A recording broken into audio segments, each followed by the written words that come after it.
The other day, I got an unusual request for a table build. Now, table builds aren't that unusual, but this client's grandfather had some rosewood that their grandfather bought 50 or 60 years ago. But there's just one problem. It's not enough wood to build a full table, but it is pretty nice. I mean, look at the grain on this thing. So I called around trying to get some more, but nobody had it, which didn't make sense. So I looked into it. Well, it turns out this stuff is heavily restricted now, and you can't just import it. And apparently, even crossing borders with this wood and finished furniture pieces could require permits.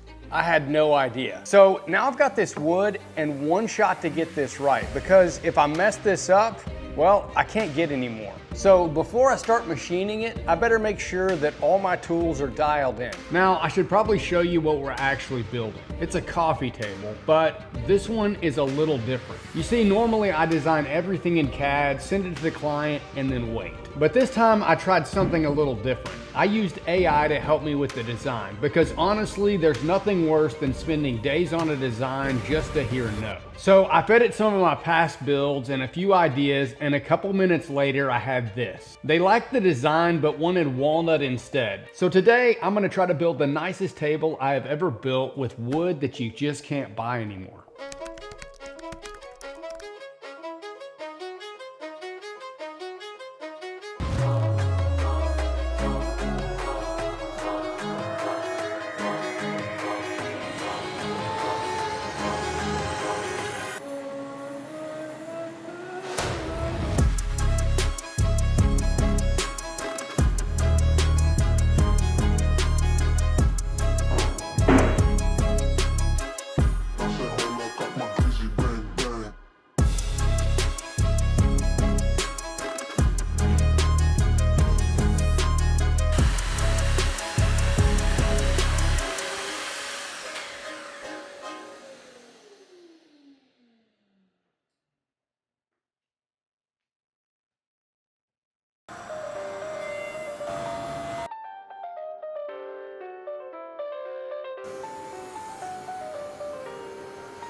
So I'm pretty happy with how these legs turned out, except for one. One's got a little bit of, where I think I just cut a little too deep with the bandsaw. So I don't know, I might end up making a new leg, but I think I can patch that and you won't even see it. Again, you saw how I made these. I don't know, I think that's the way to go. Now, if I was gonna do it over, I think what I would do is go ahead and pick the same reference when I set up the template. So kind of on these, what I really did was just kind of look at where I wanted it to hit based on the grain, you know, map that profile.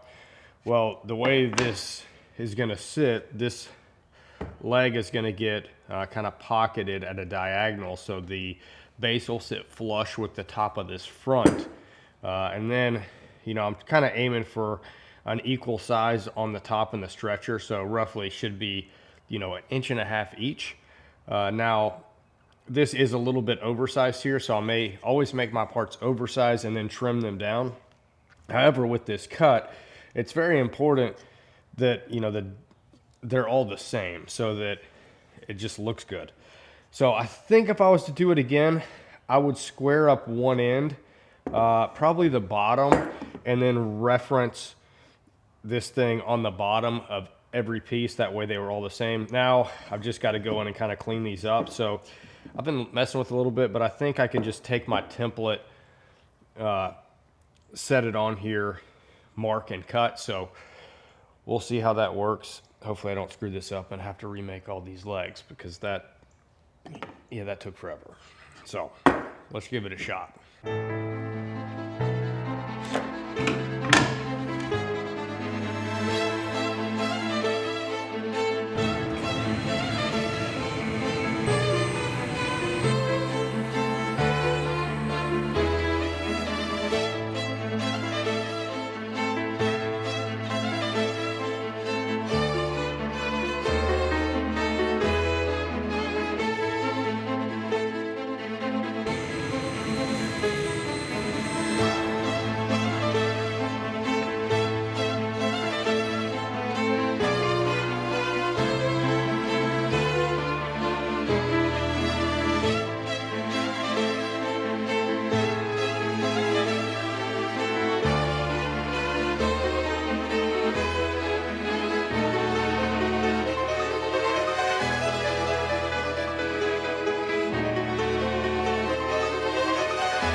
right, so pretty happy with how these legs turned out.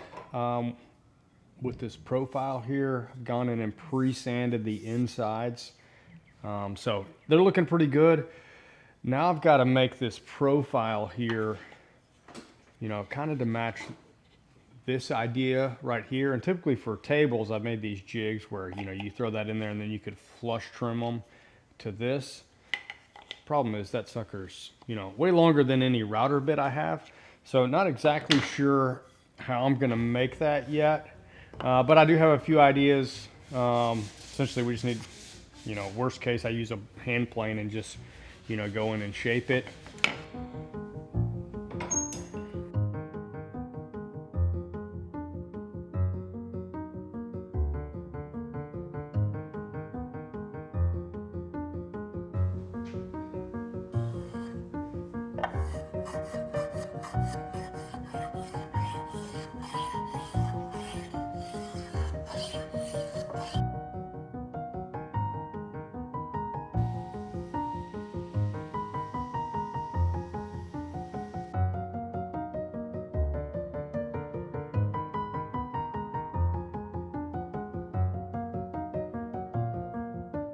All right, got the rough sanding down. Still need to do a little finish sanding, but let's see how well we hit our goal. Looks like we about matched it perfectly.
So after getting these joints cut in the legs here and doing another dry fit, I noticed I had a problem.